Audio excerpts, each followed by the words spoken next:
Welcome to Citizens Reunited to Overcome Cancer, a show to make your survivorship an easier journey by providing information and advocating for you. A show to help practitioners up their game and their level of performance. This is the CROC Podcast. Here is your host, Dr. E, and alongside him to share some hope and inspiration from the Have Faith, Let It Begin podcast, co-host Angel Santana. Hello, everybody. This is Dr. Tommy Anelli, founder and director of Citizens Reunited to Overcome Cancer. I'm very pleased that you decided to join us this week for our podcast, and I hope it's a very special one. I know it's a special one for me and my co-host, Angel Santana. Angel, welcome to our Thanksgiving special. I want to say happy Thanksgiving to you, my friend. I want to say I am grateful. It's like we're at the dinner table, right? I am grateful and I am thankful that for the last 5.5 years, you and I have come together and we are making a difference, and we are bringing to the community something inspiring, something hopeful, and something that will live on for long after you and I are both gone. Because, our commentary and our episodes will be embedded in the internet forever. So I am thankful for you.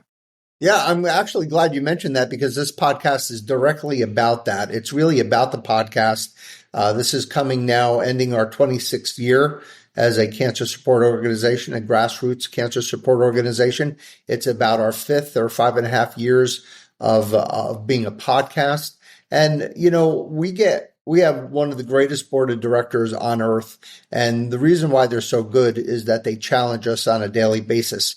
And, pretty much they keep pushing us to define what it is that we want to do with this podcast. And many times we kind of look at them and say, isn't it obvious? And they say, no, it's not.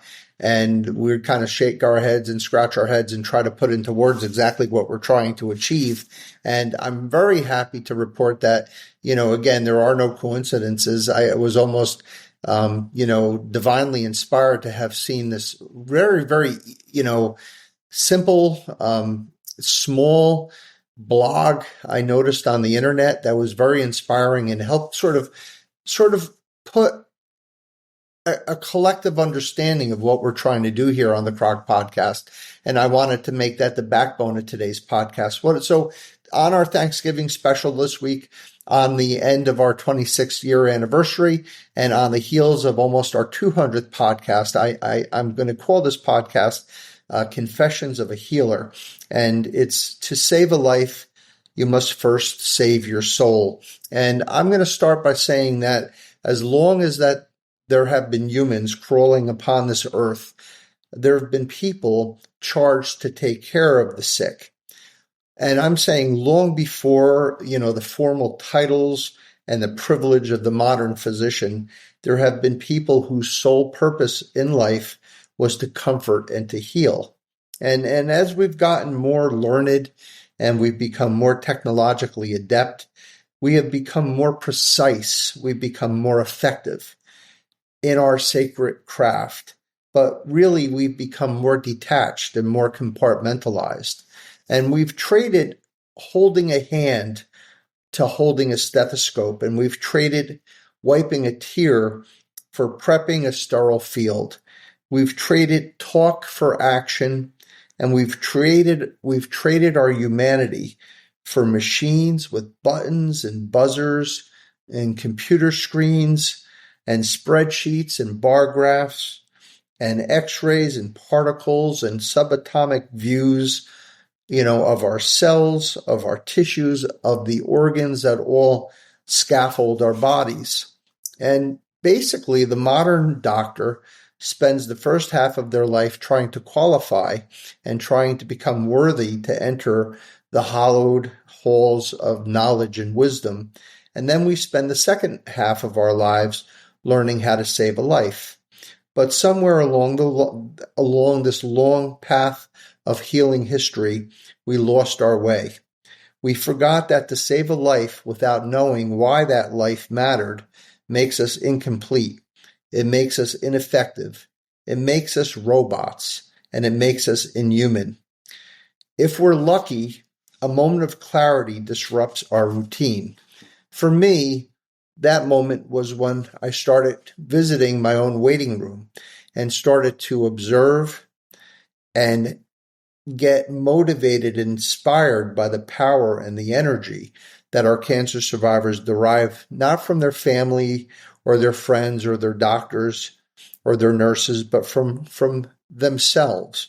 They derive this energy from their brothers and sisters that are fighting the same fight in that same foxhole. And that was the moment, I think, that started Citizens Reunited to Overcome Cancer, at least in my mind and in theory. And for over 25 years, as I said, now 26 years, this grassroots organization has basically sat back and let our survivors inspire our programs, our dinners, our lectures, our events, and now our podcast. And even with 26 years under our belts, I'm still learning, Angel, learning and evolving and improving. I'm learning every day from the courage and strength of our survivors and from an amazing board of directors who continually push Angel and I to be the best we can be so as to be worthy of the task to advocate for our survivors. And what is it that what is it that you want this podcast to be? Angel and I hear this every board meeting and all of our subcommittees. What do you want this podcast to be? And I can't tell you how many times we've been asked this. And so often you would think I would have a good answer, but almost universally, I don't. I preach about the 4 pillars of our organization. I preach about engendering informality. I preach about disseminating information. I preach about encouraging approachability and demanding accessibility, to which then we're further challenged with the question, okay, so is the podcast for the survivor? Is the podcast for the survivor's family? Is the podcast for the oncology team? Is it for the community? Is it for the researchers? Is it for the fundraisers? Is it for the politicians? And I have to be honest with you, Angel, many times I don't have a good answer or a good reply. And with close to 200 podcasts, I really couldn't put into words what it was that I was trying to do. I knew in my heart what I wanted to do, but for a man of many words, my words lost their voice and lost its sound until I came upon this amazing blog that I just happened upon while researching, as I said, for a podcast concept. It's called Things That Make You Think. I read it once. I read it twice. I read it 100 times. Simply stated, it's about that moment of clarity that I mentioned, a moment when a physician recognizes that to save a life, you must first save your soul. To save a life, you must first find out why that life you want to save matters. What makes that life unique? What makes that life special? What makes that life sacred? In the simplest terms, it's jumbled into the trash bin called bedside manner. But it is so much more than that. It is the godly gift of human interconnectivity.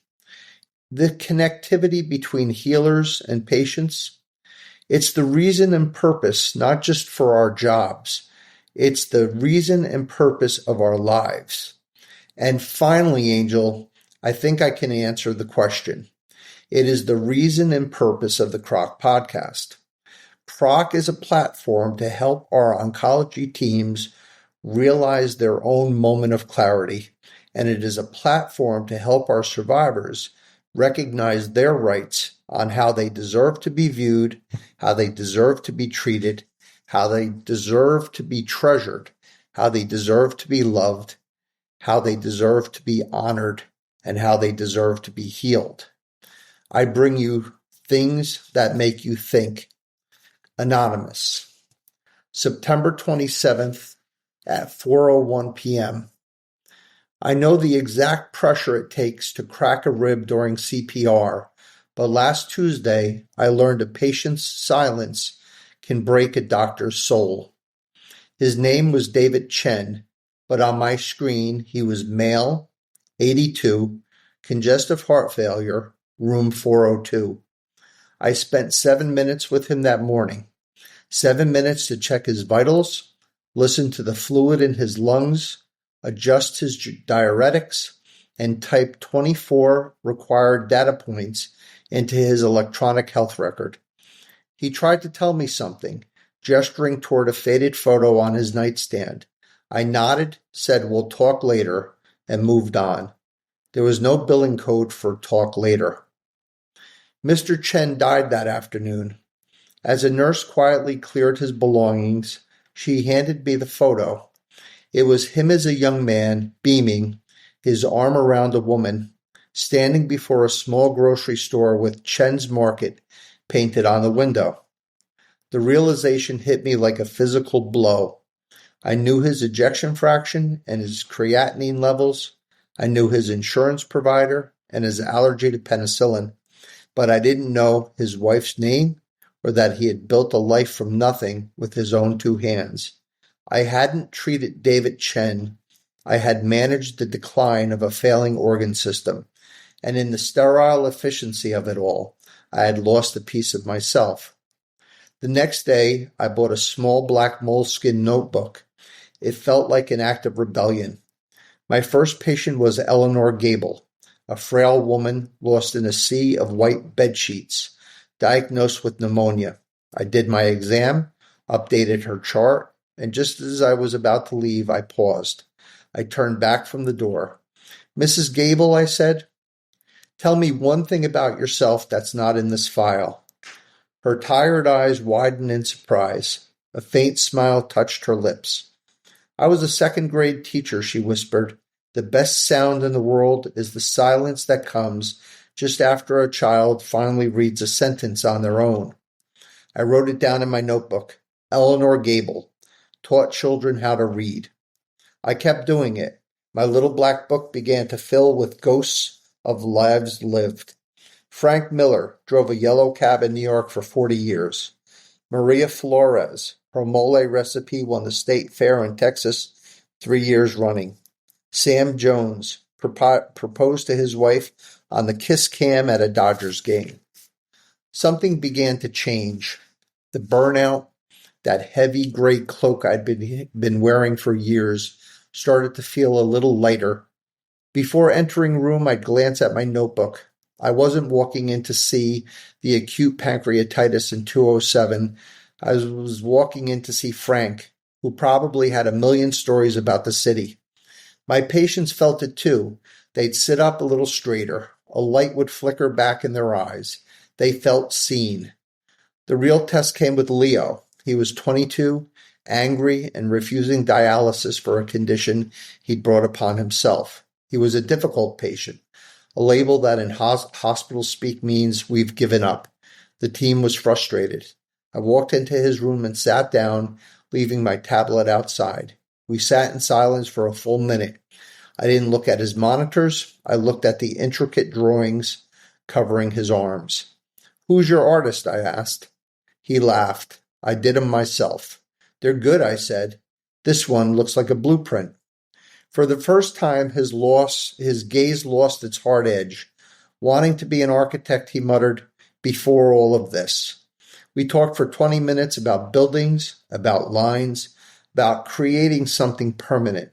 We didn't mention his kidneys once. When I stood up to leave, he said so quietly I almost missed it, "Okay, we can try the dialysis tomorrow." Later that night, I opened my moleskin. I wrote, "Leo Vance designs cities on paper." The system I work on is designed to document disease with thousands of data points. It logs every cough, every pill, every lab value. It tells the story of how a body breaks down. My little black book tells a different story. It tells the story of why a life mattered. We are taught to practice medicine with data, but we heal with humanity. And in a world drowning in information, a single sentence that says, "I see you," isn't just a kind gesture. It's the most powerful medicine we have. The CROC podcast is my black moleskin notebook. It tells the story not of my patients, but of my teachers and my friends. Some weeks I tell the story of a glorious save or victory, but more often I tell a story of how me or my colleagues could have done better. The podcast is more than recorded words trapped in an infinite electronic streaming orbit. It's a living and breathing record of one person's quest to serve and protect the interests of our most sacred and worthy people ever to walk this planet, our survivors. How's that for an answer? This is Dr. Tommy and Ellie signing off with our CROC prayer, wishing each and every one of you a long, healthy, happy, and cancer-free life. God bless you. God be with you. Peace. Hey, CROC Nation, if today's message inspired you, please subscribe, download, and share this episode with your friends or someone who you believe needs it. Visit us at crocvip.com to connect, learn, and join the fight. Let's spread hope, one story at a time. Until next time, remember, we are not just a podcast, we are a movement.